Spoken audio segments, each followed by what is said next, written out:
तो आप सभी प्यारे बच्चों का आपके अपने प्यारे से चैनल जिसका नाम है श्रीधर क्लासेस में बहुत बहुत स्वागत है। जैसा कि आप सभी बच्चों को ज्ञात है, ये चल रहा है क्लास 12th फिजिक्स का क्रैश कोर्स और इस क्रैश कोर्स में क्लास 12th फिजिक्स का फर्स्ट चैप्टर कंप्लीट हो चुका है, विद्युत आवेश एवं क्षेत्र। इस पर हमने 7 वीडियो बना चुके हैं जिसकी डिस्क्रिप्शन में लिंक है, तो आप वहाँ जाके ये वीडियो देख सकते हैं। और क्लास 12th फिजिक्स का जो दूसरा चैप्टर है विद्युत विभव एवं धारिता, इस पर भी हम एक वीडियो बना चुके हैं, इसकी भी डिस्क्रिप्शन में लिंक है, तो आप वहां से जाके देख सकते हैं। इस वीडियो में मैंने बताया है विद्युत विभव क्या होता है और किस बिंदु आवेश के कारण किसी बिंदु पर विद्युत विभव किस प्रकार ज्ञात किया जा सकता है, इसका डेरिवेशन भी मैंने बताया है, तो आप वो वीडियो भी जाकर देख लीजिए। और आज के इस वीडियो में हम चर्चा करने वाले हैं वैद्युत द्विध्रुव के कारण अक्षीय स्थिति में विद्युत विभव। ठीक है, वैद्युत द्विध्रुव के कारण अक्षीय स्थिति में किसी बिंदु पर विद्युत विभव की गणना करेंगे और उसके बाद हम ज्ञात करेंगे वैद्युत द्विध्रुव के कारण निरक्षीय स्थिति में किसी बिंदु पर विद्युत विभव। तो फिर देर किस बात की है, जल्दी से कॉपी पेन निकालिएगा और हेडिंग लगाइएगा वैद्युत द्विध्रुव के कारण किसी बिंदु पर विद्युत विभव। तो सबसे पहले हमें पता होना चाहिए कि वैद्युत द्विध्रुव क्या होता है। वैद्युत द्विध्रुव क्या होता है, तो यहाँ पर देखो वैद्युत द्विध्रुव के हमेशा कितने आवेश होते हैं, 2 आवेश होते हैं। एक आवेश हम लेते हैं क्या, प्लस क्यू, और एक आवेश लेते हैं क्या, माइनस क्यू। ठीक है, यहाँ पर देखो जरा, प्लस क्यू आवेश को नाम दे देते हैं ए और माइनस क्यू आवेश को नाम दे देते हैं बी। तो ए भी क्या हो जाएगा, एक वैद्युत द्विध्रुव हो जाएगा। ए से इसका जो बिंदु है, मध्य बिंदु है, उसको नाम दे देते हैं ओ। अब आगे देखो जरा, आगे देखो, ए से ओ तक एल, ओ से बी तक एल। तो इस तरह से वैद्युत द्विध्रुव के दोनों आवेशों के जो बीच की दूरी होती है वो होती है हमेशा कितनी होती है, 2l होती है। एक बार क्वालिटी चेक करें, ठीक है, बहुत बढ़िया क्वालिटी आ रही। ठीक है, तो देखो, माना ए बी एक वैद्युत द्विध्रुव है जो प्लस क्यू और माइनस क्यू आवेशों से मिलकर बना है। ठीक है, जिनके बीच की दूरी कितनी है, 2l है। अब द्विध्रुव की अक्ष देखो, द्विध्रुव की अक्ष क्या होगी, जो रेखा प्लस क्यू और माइनस क्यू आवेशों को मिलाती है, प्लस क्यू आवेश को माइनस क्यू आवेश से मिलाने वाली बीच की ये जो रेखा है, इसको हम क्या बोलते हैं, अक्ष बोलते हैं। तो यहां पर देखो, ये वाली जो रेखा है इसका केंद्र ये है, ये इसकी अक्ष कहलाई, ए बी अक्ष कहलाई। अब इसकी अक्ष पर हमें लेना है एक बिंदु, ये लिया बिंदु, और इस बिंदु को नाम दिया P। वैद्युत द्विध्रुव पर की अक्ष पर क्या है, एक बिंदु P है और इस बिंदु P पर हमें विद्युत विभव की गणना करनी है। तो देखो, द्विध्रुव के मध्य बिंदु O से जिस बिंदु P पर हमें विद्युत विभव की गणना करनी है उसकी दूरी ले लेते हैं कितनी, R। ये लिए अपन ने R। ठीक है, चित्र समझ में आ गया क्या है। ए बी क्या है, वैद्युत द्विध्रुव जो किससे मिलकर बना है, प्लस क्यू और माइनस क्यू आवेशों से मिलकर बना है। इन आवेशों के बीच की दूरी कितनी है, 2l। द्विध्रुव के मध्य बिंदु O से R दूरी पर एक बिंदु P है, कौन सी स्थिति में है, अक्षीय स्थिति में है, और इस पर हमें क्या करना है, विद्युत विभव की गणना करनी है। देखो, अब यदि क्वेश्चन आपको ऐसा है, वैद्युत द्विध्रुव की अक्षीय स्थिति किसे कहते हैं और अक्षीय स्थिति में विद्युत विभव की गणना करनी है, तो अक्षीय स्थिति क्या बोलोगे, जब कोई बिंदु जिस पर हमें विद्युत विभव की गणना करनी है बढ़ाए गए द्विध्रुव की अक्ष पर, इसको अक्ष को हमने क्या किया है, कुछ बढ़ा दिया है, बढ़ाए गए द्विध्रुव की अक्ष पर स्थित होता है, तो इस बिंदु को इस द्विध्रुव के सापेक्ष अक्षीय स्थिति में कहा जाता है। क्लियर है परिभाषा, चलो ठीक है। अब निकालते हैं इस बिंदु P पर कुल विभव या परिणामी विभव। देखो कैसे निकालेंगे। विभव का सूत्र क्या होता है, कल अपन ने V इक्वल 1/4πε0 Q/r वोल्ट। ठीक है, ये बिंदु आवेश के कारण किसी बिंदु पर विद्युत विभव का सूत्र होता है। कल हम पढ़ चुके हैं ये, कल की डेरिवेशन में जो अपन ने वीडियो बनाया है ना, उसमें ये पढ़ चुके हैं। डिस्क्रिप्शन में लिंक है, तो आप वहां से जाके देख लेना। ठीक है, तो देखो जरा, प्लस क्यू आवेश के कारण बिंदु P पर विभव, ठीक है, प्लस क्यू आवेश के कारण बिंदु P पर विभव। तो देखो जरा, इसको अपन क्या लिख दें, V1, ये पहला आवेश हो जाएगा ना, ये वो पहला आवेश, ये दूसरा आवेश। तो V1 इक्वल 1/4πε0 प्लस Q और अपॉन दूरी कहाँ, A से P पे ज्ञात कर रहे हैं ना, तो दूरी कितनी हो जाएगी, AP हो जाएगी। तो AP लिख देते हैं, समीकरण नंबर 1 दे देते हैं। अब क्या करें सर, AP का मान निकाल लेते हैं। चलो ठीक है, AP का मान निकाल लेते हैं। तो AP का मान क्या हो जाएगा, चूंकि OP बराबर चूंकि AP बराबर हो जाएगा कितना, OP माइनस OA,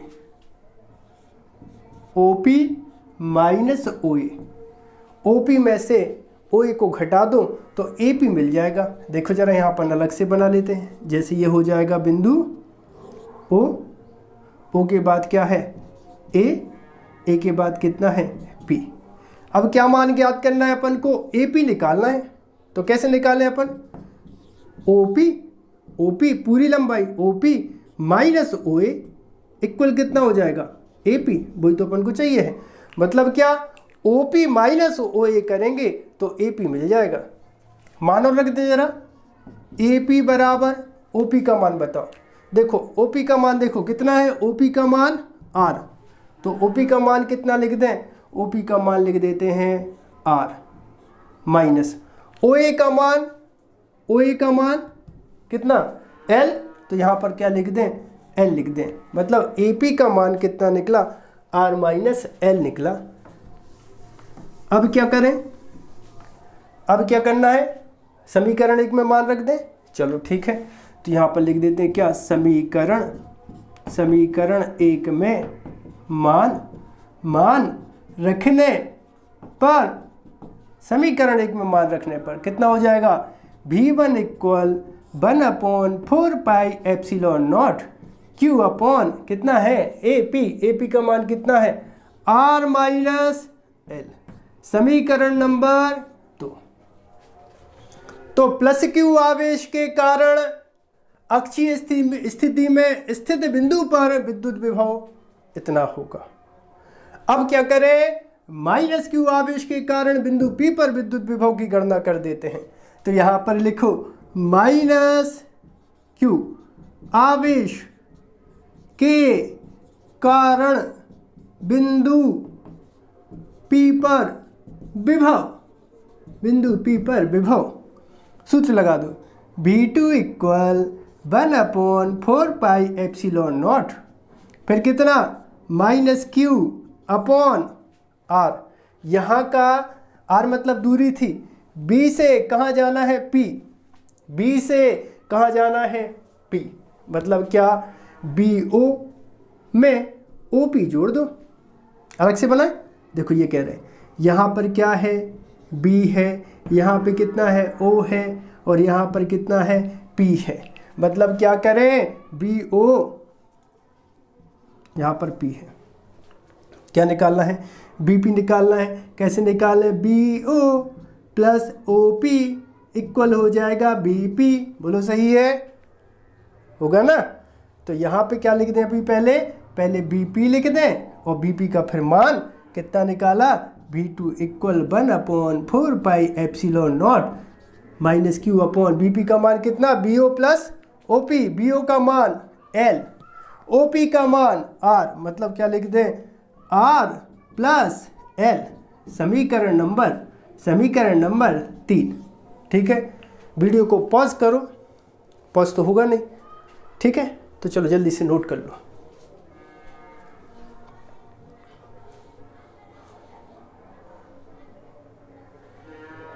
ठीक है, नोट कर लिया, नोट कर लिया, नोट कर लिया सर।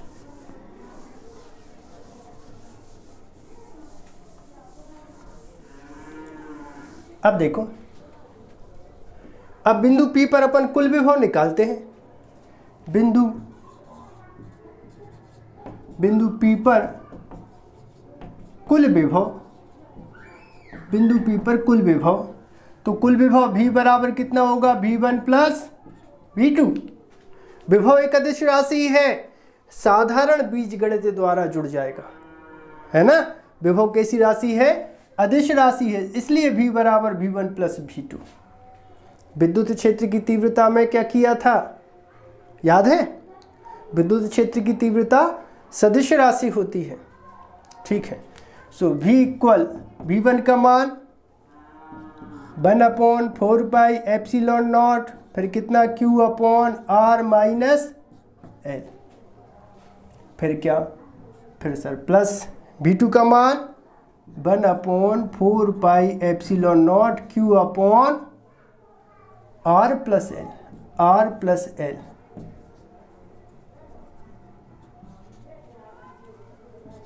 सही है, क्लियर है इतनी बात? ठीक है, समीकरण 1 व 2 से समीकरण मतलब इसमें V1 प्लस लगा के V2 का मान रखा है। नीचे का मिटा दें।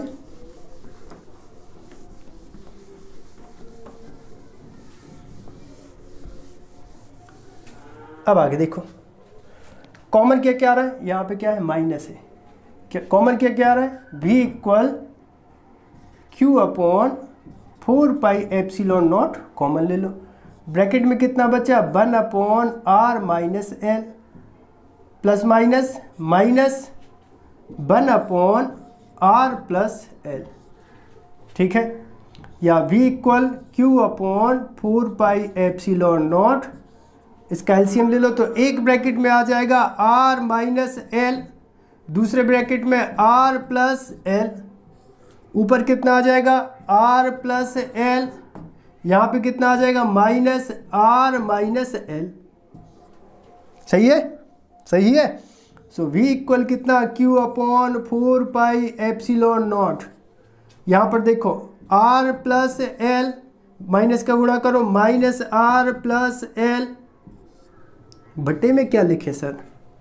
बटे में क्या लिखें? तो बटे में लिखने के लिए देखो, एक हमने सूत्र पढ़ा है A minus B, A plus B बराबर क्या? A square minus B square. A plus B, A minus B बराबर A square minus B square. तो यहाँ पे क्या हो जाएगा सर? यहाँ पे हो जाएगा R square minus L square. अब क्या होगा? यहाँ पे देखो ना बेटा, यहाँ पे माइनस का आर, ये प्लस का, आर से आर कैंसिल कर दो, आर से आर कैंसिल कर दो, तो कितना बचेगा? b equal 1/4 pi epsilon not. यहाँ कितना बचा? LL 2L, और यहाँ पर कितना? Q, मतलब Q इंटू 2L बटे R square minus L square. ठीक है, ठीक है, क्लियर इतनी बात? ठीक है इतनी बात? ठीक है सर, क्लियर है इतनी बात। आगे देखो जरा, वैद्युत द्विध्रुव आघूर्ण क्या होता है? वैद्युत द्विध्रुव आघूर्ण क्या होता है? P, P बराबर कितना? Q into 2L। याद आया? वैद्युत द्विध्रुव आघूर्ण कैसी राशि होती है? सदिश राशि होती है, जिसकी दिशा हमेशा ऋण आवेश से धन आवेश की ओर होती है, P वेक्टर। वैद्युत द्विध्रुव आघूर्ण, तो यहाँ पे देखो तो जरा, यहाँ पर देखो Q इंटू 2L दिख रहा है, क्या लिख दें उसकी जगह? P लिख दें, P लिख दें, P लिख दें, लिख दो sir. V equal 1/4 pi epsilon naught, Q into 2L की जगह P upon R square minus L square, और विभव का मात्रक वोल्ट। ठीक है इतनी बात? देखो अब जरा, यहाँ पे ये जो आवेश दिख रहे हैं, आवेश कितने हैं, छोटे छोटे होते हैं, और उनकी जो बीच की दूरी है वो भी बहुत ज़्यादा क्या होगी, छोटी होगी। किसकी तुलना में, जिस दूरी पर हमने विद्युत विभव की गणना करी है अक्षीय स्थिति में, उस दूरी की तुलना में इन दोनों आवेशों के बीच की दूरी क्या होती है, बहुत कम होती है। अरे यार, एक तो आवेश छोटे छोटे, बहुत छोटे छोटे दो आवेश हैं, तो उनके जो बीच की दूरी है ये भी तो बहुत कम होगी। किसकी तुलना में, वो बिंदु, ये बिंदु जिस पर हमें विद्युत विभव की गणना करी है, वो दूरी है ज़्यादा, ये दूरी है कम। सुनो, ये दूरी है ज़्यादा और ये दूरी है कम, मतलब क्या, L less than capital, sorry, L less than R, L कम है R ज़्यादा है, तो अब क्या करें सर, L को उपेक्षा कर दो, जब बहुत कम है तो छोड़ो, ठीक है। यदि सो V इक्वल कितना, 1/4πε0, L छोड़ो तो कितना होगा, P/R², और विभव का मात्रक क्या, वोल्ट। तो ये होता है अक्षीय स्थिति में, ठीक है, वैद्युत द्विध्रुव के कारण अक्षीय स्थिति में किसी बिंदु पर विद्युत विभव। अब क्या करें, अब करेंगे अपन क्या, निरक्षीय स्थिति में किसी बिंदु पर विद्युत विभव। तो इतना जल्दी से नोट कर लो, फिर आगे बताते हैं। ठीक है, तो अब हेडिंग लगाओ, वैद्युत द्विध्रुव के कारण निरक्षीय स्थिति में किसी बिंदु पर विद्युत विभव। ठीक है, तो सबसे पहले क्या करें, सबसे पहले हम बनाए एक वैद्युत द्विध्रुव। अब वैद्युत द्विध्रुव के कितने आवेश, दो, एक होता है क्या, +Q, दूसरा कौन सा आवेश होता है सर, -Q आवेश, एक होता है मध्य बिंदु, वो होता है O। अब हमें निरक्षीय स्थिति में विद्युत विभव की गणना करनी है। ऐसे गए थे तो क्या कहलाती थी, अक्ष, और ये वाली रेखा क्या कहलाती है, निरक्ष। मतलब हमें जाना है कहाँ, वैद्युत द्विध्रुव की निरक्षीय स्थिति पे जाना है। ठीक है, अब इस बिंदु P को, ठीक है, ये जो बिंदु दिख रही ना, इस बिंदु P को क्या बोलेंगे, निरक्षीय स्थिति में किसके सापेक्ष, वैद्युत द्विध्रुव के सापेक्ष। ठीक है, अब इसको यहां से मिला दो, यहां से मिला दो, इसको नाम दे दो A, इसको नाम दे दो B। A से O तक L, O से B तक L, इसको R और इसको P। चित्र का वर्णन कर दो। माना A भी एक वैद्युत द्विध्रुव है जो +Q और -Q आवेशों से मिलकर बना है। इन आवेशों के मध्य बिंदु O से निरक्षीय स्थिति में एक बिंदु P है और इस बिंदु P पर हमें विद्युत विभव की गणना करनी है। चलो करें। ठीक है, तो यहाँ पर देखो +Q आवेश के कारण बिंदु P पर विभव। ठीक है, +Q आवेश के कारण बिंदु P पर विद्युत विभव क्या लिख दें, बोलो जल्दी से। V1 = 1/4πε0, ठीक है, Q अपॉन कितनी दूरी पर गए हैं सर, AP, ये वाली दूरी कितनी है, AP। तो यहाँ पर क्या लिख दें, AP लिख दें, समीकरण नंबर 1 दे दें। V1 क्यों, क्योंकि समझ लो ये पहला आवेश है बेटा, ये दूसरा। पहला आवेश कौन सा है, +Q आवेश के कारण बिंदु P पर विद्युत विभव। तो V1 = 1/4πε0 Q अपॉन AP। किस सूत्र से, अभी जो अपन ने बिंदु आवेश के कारण किसी बिंदु P पर विद्युत विभव की बात करी थी, वही सूत्र लगाया। -Q के कारण चले, -Q आवेश के कारण बिंदु P पर विभव कितना लिख दें, कर ले सर, कोई सोचने वाली बात नहीं है। V2 = 1/4πε0 -Q अपॉन दूरी कितनी है, ये है बीपी, ये है बीपी, तो यहाँ पर लिख दो बीपी। ठीक है, बी से पी पे गए तो पी भी लिख दो, कोई दिक्कत की बात नहीं है, पीवी डायरेक्शन में गए हैं। समीकरण नंबर 2। ठीक है, कुल विभव बिंदु पी पर, कुल विभव, कुल विभव, विभव कैसी राशि है सर? विभव अदिश राशि है। अदिश राशि है तो साधारण बीजगणित द्वारा जोड़ दो, v equal v1 plus v2। अगर विद्युत क्षेत्र की तीव्रता होती, याद करो जब निरक्षीय स्थिति में किसी बिंदु P पर हमने विद्युत विभव की गणना करी थी, तो विद्युत क्षेत्र को क्षैतिज और ऊर्ध्वाधर घटकों में वियोजित करके डेरिवेशन को सॉल्व किया था। यहाँ पर सीधे सीधे जुड़ जाते हैं। ठीक है, v1 और v2 के मान रख दो। समीकरण 1 व समीकरण 2 से मान रखने पर, ठीक है सर, मान रख दें, क्या हो जाएगा? v इक्वल, v1 का मान बोलो जल्दी से, 1/4πε0 q अपॉन सर AP, फिर प्लस v2 का मान 1/4πε0 माइनस q अपॉन कितना? BP। पीबी बोलो या बीपी बोलो, बातें की। ठीक है, क्लियर है? अब यहां से देखो जरा, so v equal q upon 4πε0 common ले लो, ब्रैकेट में कितना बचा? 1/AP plus minus 1/BP।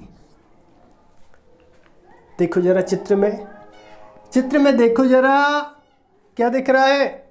चित्र में दिख रहा है ये वाली भुजा AP बराबर है BP के, क्या लिख दें? चूंकि AP बराबर है BP के, मतलब BP की जगह हम क्या लिख सकते हैं?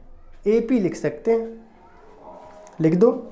तब क्या हो जाएगा? v इक्वल 1/4πε0, नहीं क्यों चल रहा common, bracket 1/AP minus 1/AP, 1/AP minus 1/AP। समझ गए कैसे?